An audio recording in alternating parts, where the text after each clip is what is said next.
Hi! In this video, I'm going to show you how to make music sound muffled in CapCut. First of all, we open CapCut, then click on New Project, select a video, and click on Add. Select your video, scroll from the bottom, and then click on Extract Audio.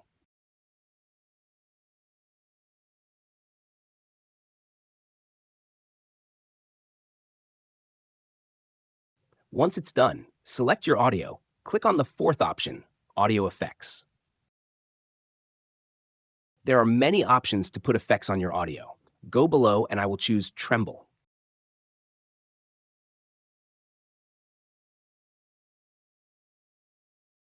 Once it's done, click on the check mark.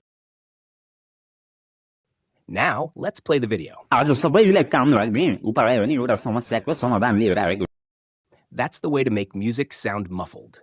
If you found this video helpful, please like it and don't forget to subscribe.